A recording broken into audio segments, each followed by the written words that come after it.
ওয়ালিল্লাহিল আসমাউল হুসনা ফাদউহু বিহা ওয়া দারুল্লাযীনা ইউলহিদুনা ফি আসমাই। আল্লাহ পাক বলেন আমার অনেক সুন্দর সুন্দর নাম আছে। এই যে আল্লাহর নাম আমরা অনেকে এখানে জানি, স্যারকে যদি জিজ্ঞাসা করি কয়টা বলেন তো, আল্লাহর নাম কয়টা?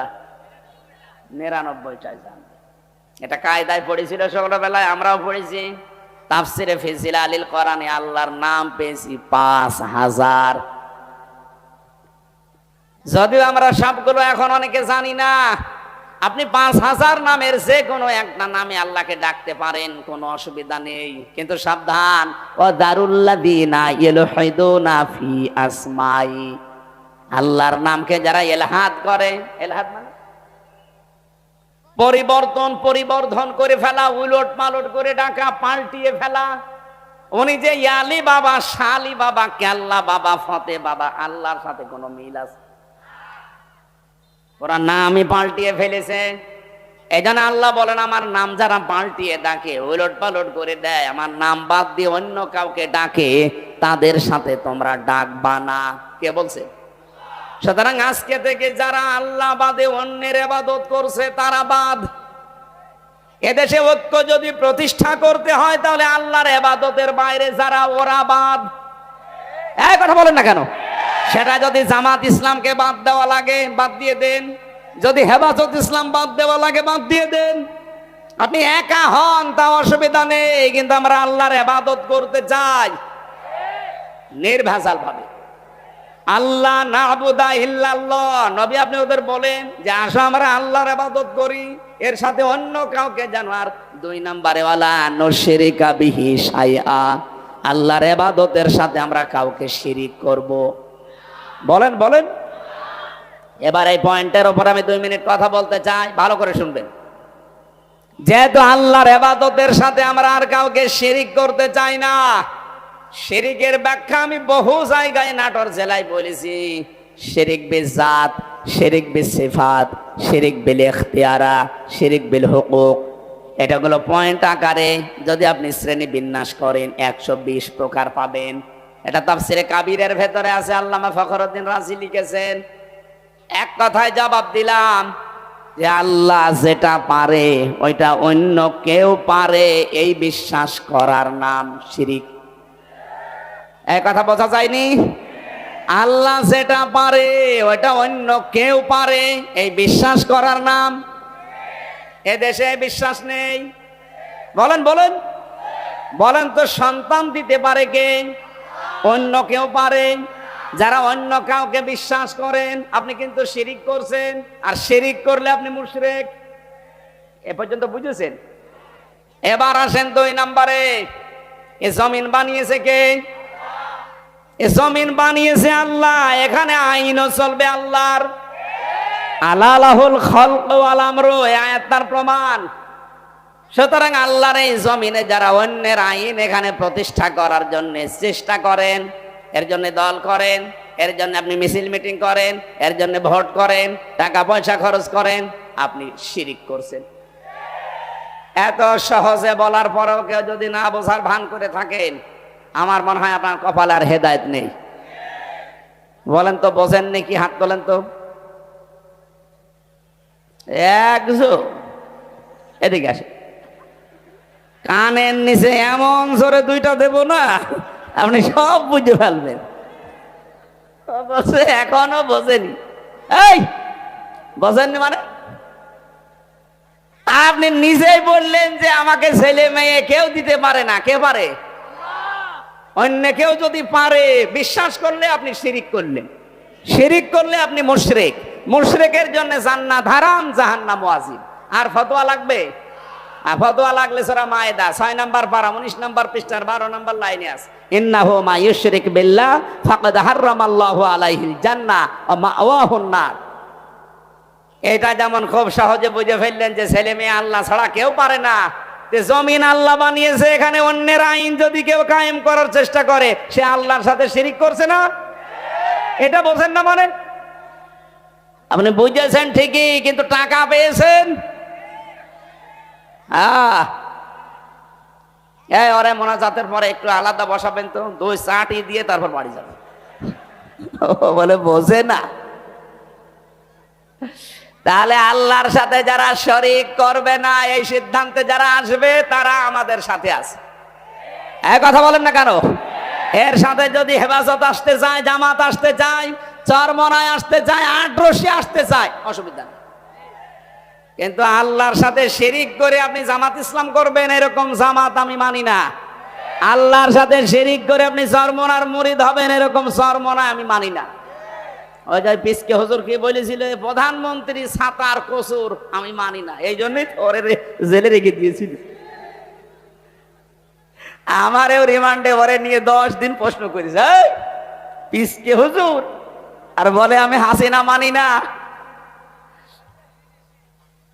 জিনিস ওর সাহস আছে, ওরে ধরে রাত 12:30টার পরে পুরা উলঙ্গ করে ওর হাতের উপরে সিগারেট দিয়ে একটা অর্ধ উলঙ্গ মেয়ে লোক, এখানে কাঁধের উপরে হাত, ও তো হাত পোষে না, তারপরও হাত দিয়ে ছবি তুলে বসে ছেড়ে দেবে। ওই দিন এমন কন্দন করেছিল, আমার সাথে ছিল তো, এক রুমে ছিলাম আমরা।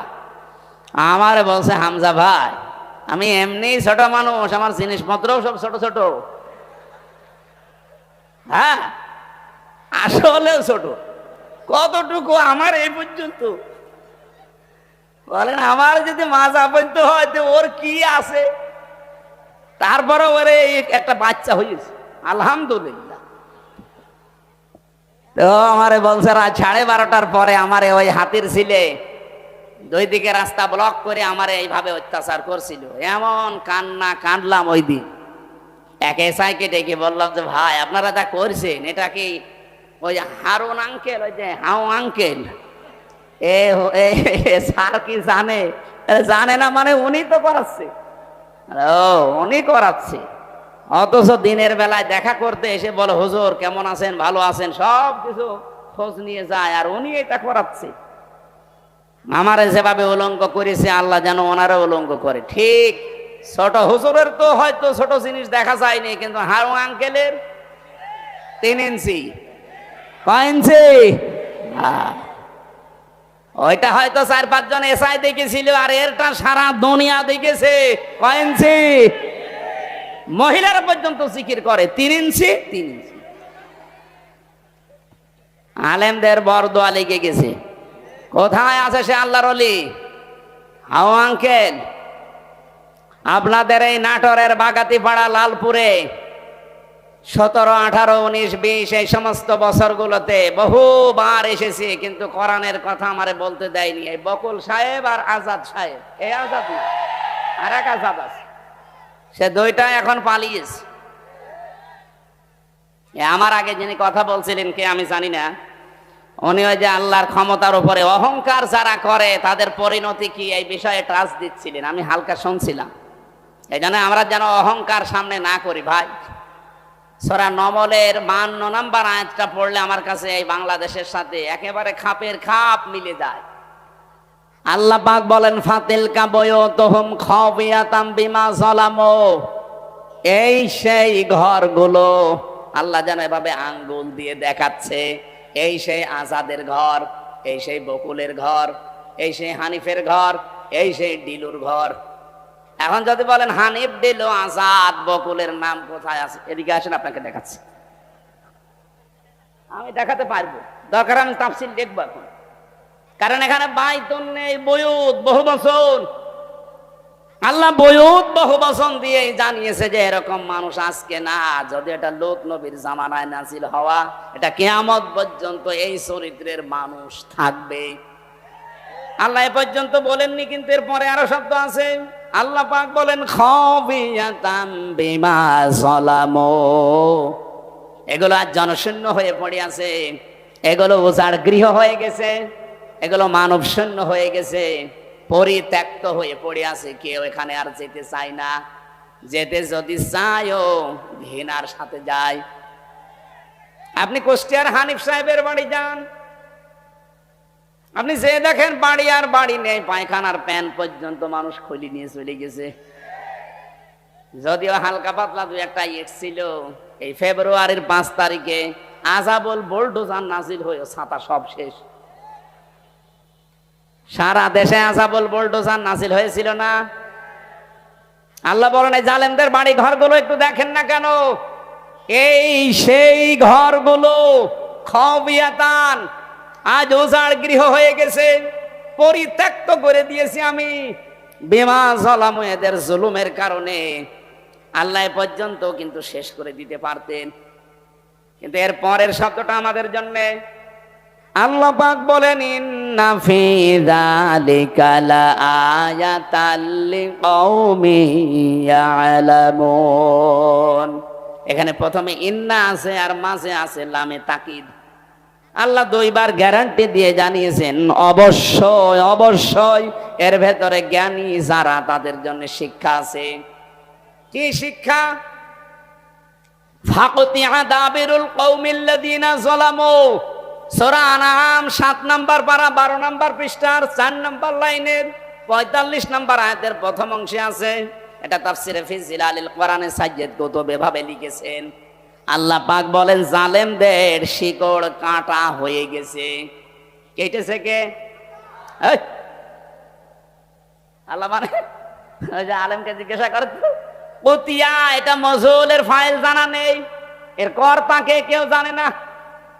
আপনি যদি এখন বলেন যে বকুলের বাড়ি ভাঙলো কে, কেউ জানে না। হ্যাঁ, আপনি হানিফের বাড়ি ভাঙলো কে, কেউ জানে না। ইনুর বাড়ি ভেঙেছে কে, কেউ জানে না। আসলেও তো কেউ জানে না। ফাকতিয়া, এজন্য আল্লাহ কতিয়া দিয়েছেন যে জালেমদের শিকড় কাটা হয়ে গেছে। এখনো যারা জালেমদের পক্ষে সাফাই গান, অনেকে আশায় বুক বেঁধে আছেন যে বুবু চট করে আসবে, তাহলে আল্লাহর কোরআনের আয়াত মিথ্যা হয়ে যাবে। কারণ এর আগের ইতিহাসের দিকে তাকান, লক্ষণ সেন 510 বছর হয়ে গেল, আজও আসেনি। এই কথা বলছে না কেন?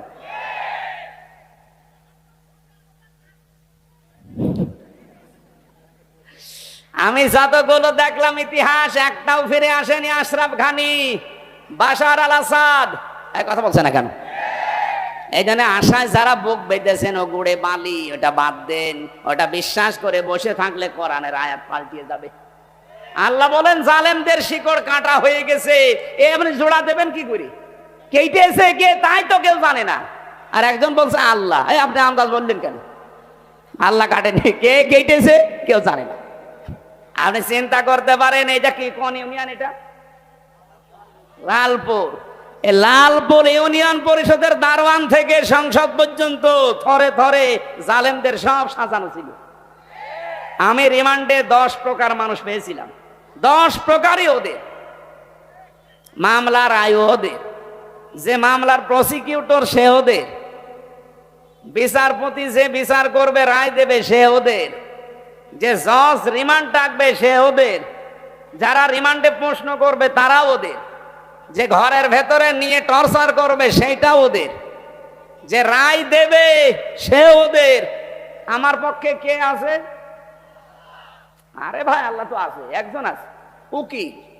একটা উকিল দাঁড়ায় তো ওর কথা শুনলেও চলে, না শুনলেও চলে। এই ছিল দেশের বিচার ব্যবস্থা। আর মানুষকে শোনায় তো আমরা ন্যায় বিচার কায়েম করছি। বাংলাদেশে যদি এই হয় ন্যায় বিচার, তা আমি কোন কারণে 3 বছর জেলে ছিলাম আমারে জবাব দিন।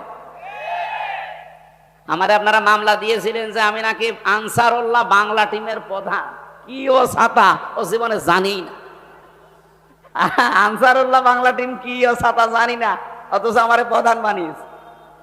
জেলের ভেতরে যাওয়ার পরে একজনের সাথে দেখা হয়েছে, ও 17 বছর জেলে আছে। মতিন, ও আছে আল্লাহ দলের প্রধান সারা বাংলাদেশে। বললাম ভাই আপনি তো আল্লাহ দলের সভাপতি, সেক্রেটারি কে? বলছে আমার সেইদি। আপনি সভাপতি, আপনার সেইদি সেক্রেটারি, আর কে নেই। এই দেশে জঙ্গি ছিল। এই জন্য ডক্টর এনায়েতুল্লাহ আব্বাসী হেফাজত ইসলামের সমাবেশে 3টা প্রস্তাব দিয়েছে যে আবেগে চলে হলেও কেউ যদি ইসলাম এবং মানবতা রসুল নিয়ে এই বাংলাদেশে কথা বলতে যায়, তাকে আইনের আওতায় এনে কঠোর শাস্তি দেওয়া লাগবে। এটা আমরা চাই না। আপনি অধিকারের নাম নিয়ে রসুলকে গালি দেবেন, আল্লাহর কোরআনের আয়াত বিকৃতি করবেন, এটা আর সামনে যেন না হয় এই আইন পাশ করা লাগবে। 2 নম্বরে উনি বলেছিলেন এই দেশে যারা নবীকে বিশ্ব নবী শেষ নবী মানে নাই, কাদিয়ানি যারা, এদেরকে রাষ্ট্রীয়ভাবে অমুসলিম ঘোষণা করা লাগবে। শোনেননি এটা? কথা বলছেন না কেন? আমরা এই দাবির পক্ষে আছি না? কোরআনে কারিমের শুধু এক আয়াতের 4 ভাগের 1 ভাগ, মা কানা মুহাম্মাদুন আবা আহাদিম মির রিজালিকুম ওয়ালাকির রাসূলুল্লাহ, এ পর্যন্ত ঠিক আছে। ওয়া খাতামান নাবিয়্যিন, নবী যে শেষ নবী, এইটা কাদিয়ানিরা মানে না। ওরা বলে যে মা কানা মুহাম্মদ ঠিক আছে, আলা আহাদিম মির রিজালিকুম এটা ঠিক আছে, ওয়ালাকির রাসূলুল্লাহ এইটাও ঠিক আছে, কিন্তু ওয়ালাকির রাসূলুল্লাহর পরে ওয়া খাতামান নাবিয়্যিন, উনি শেষ নবী, এটা ঠিক নেই। শেষ নবী হচ্ছে গোলাম আহমদ কাদিয়ানী। এতটুকু অস্বীকার করার কারণে কাদিয়ানিরা কি বলেন বলেন? আমরা চাই তাদেরকে অমুসলিম ঘোষণা রাষ্ট্রীয়ভাবে করা হোক। বারবার কিন্তু আহ্বান জানানো হয়েছে এই 92 ভাগ মুসলমানের দেশে। হ্যাঁ, তারা অমুসলিম হয়ে থাক, তারা ইহুদি, খ্রিস্টান, বৌদ্ধ, মুশরিক, হিন্দু, মাজুসি এদের মতো থাকবে, কোনো অসুবিধা নেই। কিন্তু আপনি মসজিদ বানাবেন, আজান দেওয়ার সময় এই যে দর্শনা, চুয়াডাঙ্গার দর্শনা উথলি একটা মসজিদ আছে কাদিয়ানীদের, ওরা মোহাম্মদুর রাসূলুল্লাহ আজান দেয় না, আহমদ গোলাম আহমদ কাদিয়ানী এই শব্দ আজানের মাঝে জুড়ে দেয়। এজন্য বারবার আমরা কিন্তু বিভিন্ন কায়দায় আহ্বান জানিয়েছি। আপনারা যদি গন্ডারের চামড়া নিয়ে থাকেন, সে গন্ডারকে নাকি কাতুকুতু দিলে 3 দিন পরে টের পায় যে আমারে কাতুকুতু দিয়েছে। তো এদের অবস্থা যদি এই হয়, জুলাই আগস্ট কিন্তু শেষ হয়ে যায়নি, আবার 1-1.5 মাস পরে আরম্ভ হবে। যারা দায়িত্বে আছেন আপনারা জুলাই আগস্টের ফসল, জনগণ, ছাত্র জনতা আপনাদেরকে জায়গায় বসিয়েছে। সুতরাং এ দেশের মানুষের সেন্টিমেন্ট বুঝবেন। উল্টাপাল্টা সিদ্ধান্ত নিয়ে বিভিন্ন কল কাঠি যারা নাড়াচ্ছে তাদের কথা শুনে আবার দেশটা অস্থিতিশীল করবেন, নিজেও থাকতে পারবেন না, আমাদের কপালও আগুন লাগাবেন। কি আমাদের দেওয়ালে ফিট থেকে গেলে তো তখন আর কামড় দেওয়া ছাড়া উপায় থাকবে না। কথা বলেন না কেন?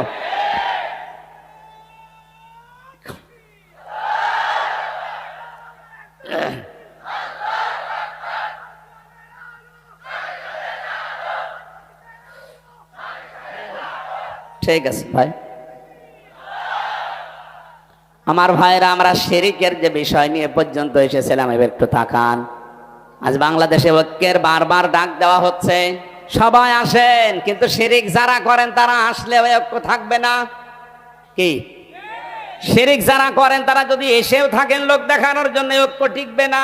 এই জন্য শিরিক যারা বাদ দিতে পারেন তারা আসেন। 3 নম্বরে ওয়ালা ইয়াত্তাখিযা বা'দুনা বা'দান আরবাবাম মিন দুনিল্লাহ, আল্লাহ বাদে আমরা কাউকে অভিভাবক হিসাবে আর গ্রহণ করব না। আমাদের অভিভাবক ইন্ডিয়া না, আমাদের অভিভাবক ওই আমেরিকা না, চীন না, রাশিয়া না, আমাদের অভিভাবক কে? এই বিশ্বাসে যারা বিশ্বাসী তাদেরকে এক জায়গায় নেন। 92 ভাগ মুসলমানের ভেতর থেকে যদি সব বের হয়েও চলে যায়, যদি 51 ভাগও টিকে থাকে, এই দেশে আগামীতে কোরআন কায়েমে বাধা কেউ দিতে পারবে না। আল্লাহ এরপরে দিয়েছেন ফাইন তাওয়াল্লাও, এরপরেও যদি কেউ মুখ ফিরিয়ে যায়, যাক ফাকুলু শাহাদু, আপনি একটু ঘোষণা দিয়ে দেন, ফাকুলু শাহাদু বিআন্না মুসলিমুন, আমরা কারো মোকাফেক কিনা, আমরা মুসলমান। তাহলে নবীর প্রথম মিশন ছিল, ভিশন ছিল তাওহীদ প্রতিষ্ঠা। এটার জন্য যে পদ্ধতিগুলো বললাম, এই 3টার কাছে আসা লাগবে। আসেন বাংলার মানুষেরা এই 3টা বিষয় নিয়ে আমরা এগিয়ে যাই।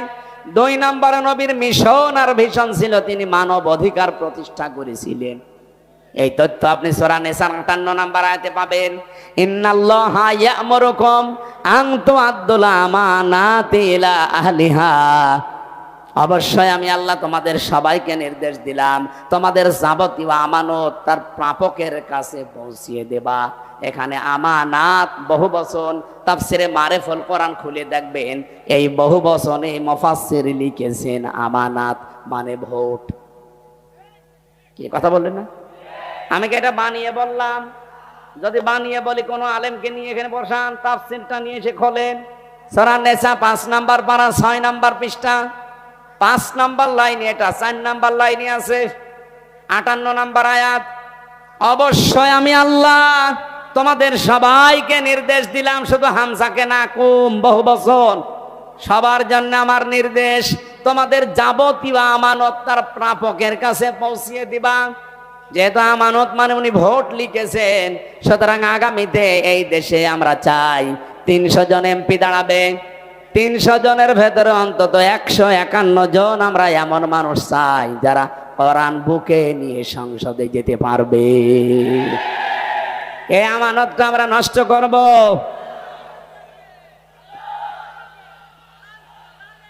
এই আমার কথা বলতে দিন ভাই।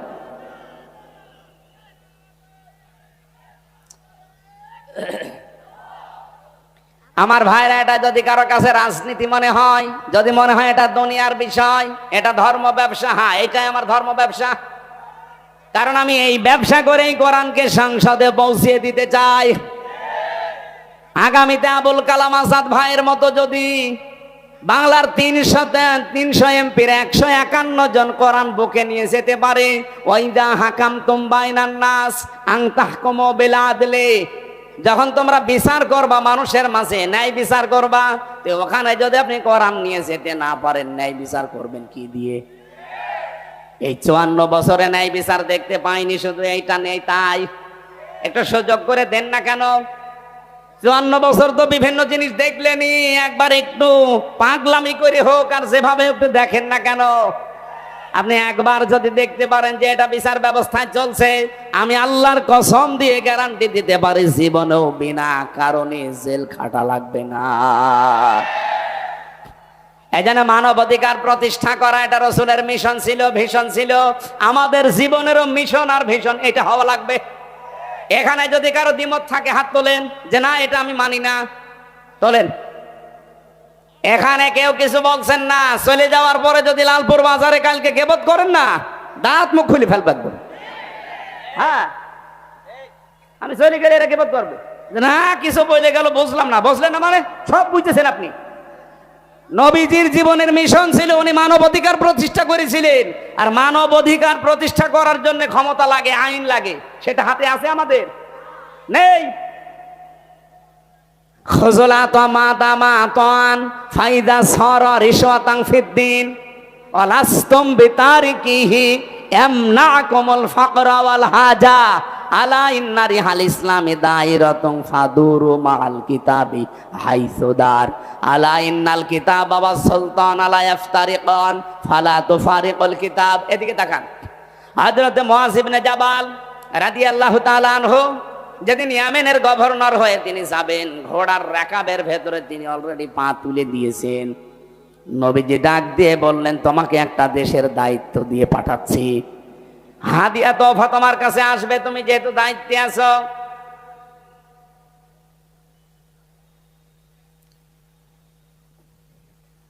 আমার আলোচনায় কোনো প্রশ্ন থাকলে বলেন তো আগে বলেন। আমি তো নিজের বাবার একটা কথাও বলি না, যা বলেছি এর পেছনে দলিল দিয়েছি। এখন আপনার যদি রাগ হয়, মন খারাপ হয়, তাহলে আল্লাহকে আপনি কিছু বলেন যে না আপনার এই কথা বলা ঠিক হয়নি, আপনি অন্য কোনো আয়াত নাযিল করেন। আর আমার সামনে এটা আসলে আমি কি গোপন করতে পারবো? আর আমি গোপন করলে আমার ওয়াজ শোনায় তো যাইছি। এখানে সঠিকটা বলার চেষ্টা করছে, আপনি মেনে নিলে ভালো, না নিলে আমারও দোষ না, আল্লাহরও দোষ না। দোষ কার? আমাদের কপালের। নাটোর বাসে যেটা বলতে চাচ্ছিলাম এটা একটু খেয়াল করেন। নবীজি কোন সময় তাকে উপদেশগুলো দিচ্ছেন দেখেছেন, যে তুমি দায়িত্বে থাকলে তোমার কাছে হাদিয়া তোফা আসবে, আসে না? হাদিয়া তোফা তুমি গ্রহণ করতে পারো ওই পর্যন্ত যতক্ষণ ওটা হাদিয়া তোফা থাকে, কিন্তু হাদিয়া যদি ঘুষের পর্যায়ে যায় তখন ওইটা নিতে পারবা না। হে মুআয ইবনে জাবাল, ভালো করে কান খাড়া করে শোনো এই কথা। তুমি কিন্তু যে দেশের দায়িত্ব নিয়ে যাচ্ছ, আল্লাহর ইসলামের কালেমা, ধর্মের যে কল বাতাসে নড়বে, এমন সময় তোমার সামনে কিছুদিনের ভেতরে চলে আসবে, আলা ইন্নাল কিতাবা অসুলতানা লা ইফতারিকুন।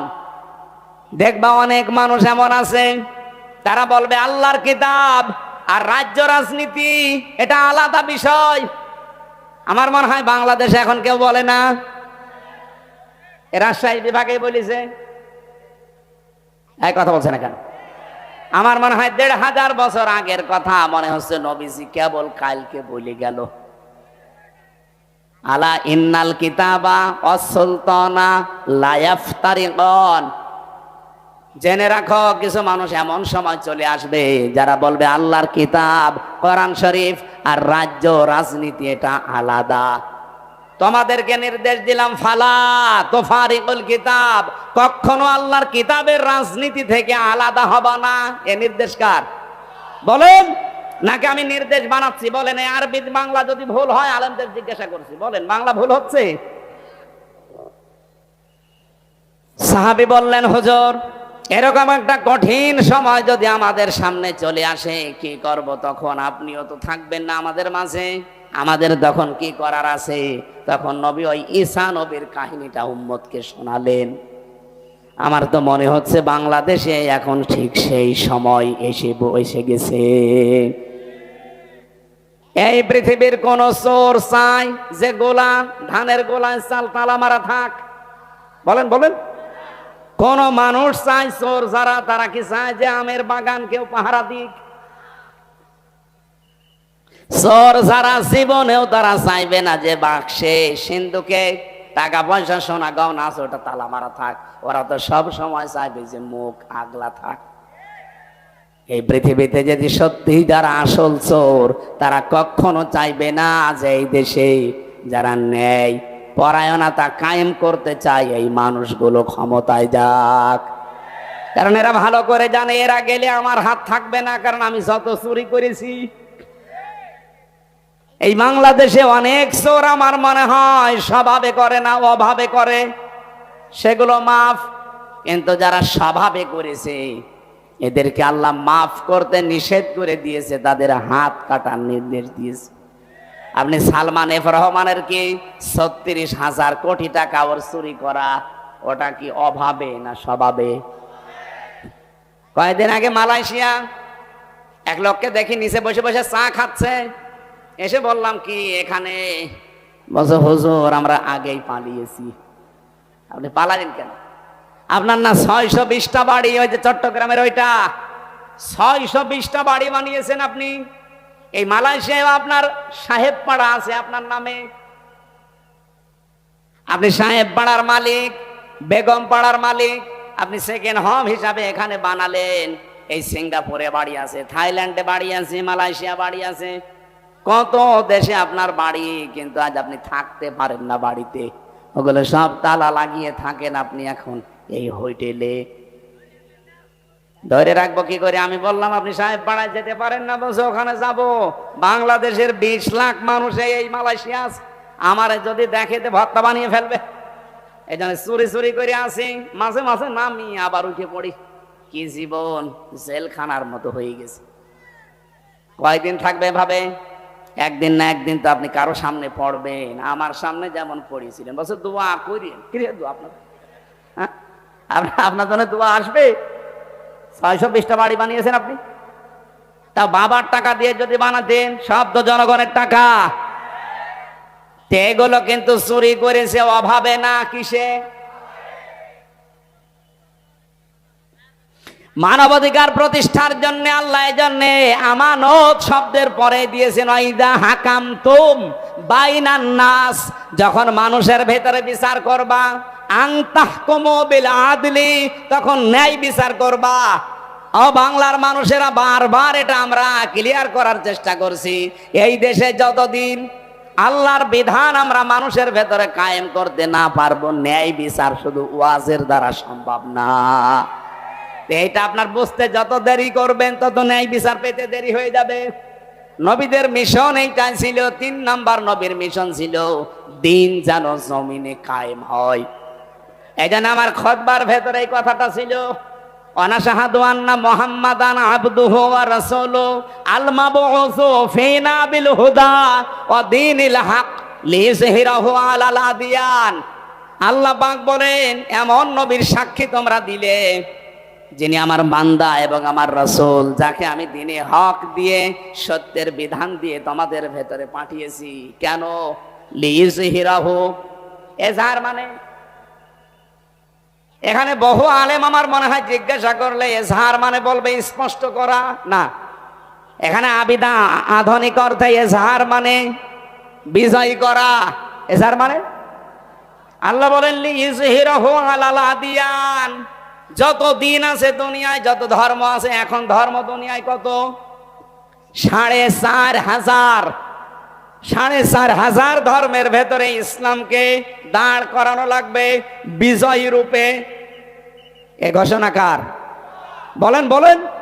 আর ইসলামকে দাঁড় করাতে হলে নবীজি যদি ১৩ বছর মার খাওয়ার পরে ১০ বছর কোরআন দিয়ে রাষ্ট্র চালাতে পারে।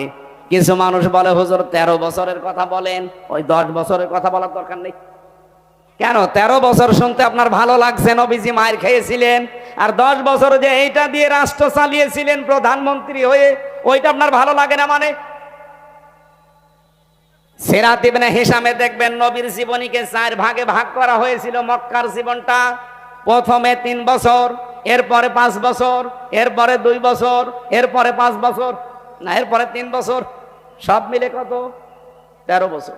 প্রথমে 3, এরপরে 5, এরপরে 2, এরপরে 3, এই 4টা ভাগে নবীর পরা মক্কার জীবনকে ভাগ করা আছে। আমি বাংলাদেশের সাথে অলরেডি এটা মিলিয়ে দেখেছি, আমরা এখন এই 4 নাম্বারটায় আছি। কি কথা বলেন না কেন? নবীজি 3 বছর জেলে ছিলেন, তার অনেক আত্মীয় স্বজন সাহাবায়ে কেরাম হারিয়েছিলেন। আমরাও এই 15 বছরে বহু কিছু হারিয়েছি। 3 বছর না, 13 বছর আল্লামা সাঈদীর জেল খাটা হয়ে গেছে। সুতরাং 13 বছর পরে নবীকে যদি আল্লাহ 10 বছরের বিশাল একটা সাম্রাজ্য দিতে পারে, আমাদের সামনেও 15 বছর যেহেতু পার করে ফেলেছি, সামনের 10 বছর আসবে কোরআনের হাতে ইনশাআল্লাহ। কথা বোঝেন? সূরা শুরার 13 নম্বর আয়াতের মাঝের অংশে আমি পড়েছিলাম আন আকিমুদ্দিন। অথচ আয়াতটা নাযিল হয় মক্কায়, এমন কঠিন পরিস্থিতি যেখানে পা রাখা পর্যন্ত সম্ভব না, সেখানে আল্লাহ বলছেন আমার দিন কায়েম করো। এখানে বাংলাদেশে যেহেতু 4টা অবস্থা আমরা পার করে ফেলেছি, এই মুহূর্তে আহ্বান জানাচ্ছি নবীর এই 3 নাম্বার মিশন আর ভিশন। ও বাংলার মুসলমানেরা, এখন সব ফরজের বড় ফরজ আল্লাহর এই জমিনে আল্লাহর দিন কায়েম করা। আলা তাতাফাররাকু ফি, এখানে কেউ মত পার্থক্য ফতোয়াবাজি করবেন না। সুতরাং দিন কায়েমের কথা বললে যারা ফতোয়াবাজি করে, মত পার্থক্য তৈরি করে, যে না ওর আকীদা খারাপ, ওর টুপি বড়, ওর টুপি 5 কলি, এরকম কথা যারাই তুলবে মনে করবেন ওটা রাসূলের শত্রু, ওটা মানবতার শত্রু, ওটা তাওহীদের শত্রু। এই কথা বলেন না কেন? এতটুকু আল্লাহ শেষ করেননি, কাবুরু আলাল মুশরিকিনা মা তাদউহুম ইলাই। হে নবী, আপনি যদি দিন কায়েমের জন্য মানুষকে ডাকেন, সবচাইতে বেশি খারাপ লাগবে, অপছন্দ করবে এই কথাটা মুশরিকরা। আমি তো দিন কায়েমের জন্য আহ্বান জানাই, আপনার খারাপ লাগে কেন? আপনার মন খারাপ হয় কেন? আপনার কাছে রাজনীতি মনে হয় কেন? আপনি কি মুশরিক? বলেন। হ্যাঁ, জানি আপনাকে আল্লাহ পছন্দ করেনি, এই জন্য আয়াতের শেষের অংশ এটা, আল্লাহু ইয়াজতাবি ইলাইহি মাইয়াশা। দিন কায়েমের কর্মী, দিন কায়েমের কর্মী হিসাবে আল্লাহ সবাইকে পছন্দ করে না। আল্লাহ যাকে ছাঁটাই করে দেয় সে বাদ, আল্লাহ যাকে বাছাই করে, নির্বাচিত করে, পছন্দ করে, নির্ধারিত করে, এ জিতেবা শব্দ আছে। আল্লাহ যাকে পছন্দ করে তার দিনের কায়েমের জন্য কর্মী হিসাবে, তাকে আল্লাহ পাক এই দিন কায়েমের জন্য নির্বাচিত করে নেয়। ওয়াহদি কাকে করে? মাইয়াশা। ওয়াহদি ইলাইহি মাইয়ুনিব, যে লোকটা আমার আল্লাহর দিকে মন থেকে ফিরতে চায়। আপনি কি আল্লাহর দিকে মন থেকে ফিরতে চান? যদি ফিরতে না চান, জীবনও আল্লাহকে আল্লাহ দিনের কর্মী হিসাবে আপনাকে কাজে লাগাবে না। আল্লাহর অত দায় পড়ে যায়নি। এই দেশে ইসলাম কায়েম না হলে আল্লাহর কোনো ক্ষতি আছে? ক্ষতি আপনার, ক্ষতি আমার। কারণ জীবনের শেষ দিন পর্যন্ত এই কাজে নিজেকে জড়িয়ে রাখা, এটা নামাজ রোজার চাইতেও বড় ফরজ। দলিল সূরা হিজর 14 নম্বর পারা 6 নম্বর পৃষ্ঠা, এটা মানে 6 নম্বর লাইনের শেষ নাম্বার আয়াত, সূরা হিজরের 99 নম্বর আয়াতে আছে, ওয়া'বুদ রাব্বাকা হাত্তা ইয়াতিয়াকাল ইয়াকিন। ওই দিন পর্যন্ত ইবাদত করো যতদিন তোমার কাছে ইয়াকিন না আসে, মরণ না আসে। এজন্য সব ফরজের বড় ফরজ। নবীজির জীবনের শেষ মিশন আর ভীষণ দিন কায়েম। সবাইকে আল্লাহ দিয়ে করাবে না, যাকে আল্লাহ নির্বাচিত করে, ছাঁটাই না করে বাছাই করে রাখে, তাকে আল্লাহ এই কাজে লাগাবে। আল্লাহ আমাদেরকেও যেন ছাঁটাইয়ের ভেতরে না ফেলে বাছাইয়ের ভেতরে আল্লাহ ফেলে দেন, বলেন আমিন।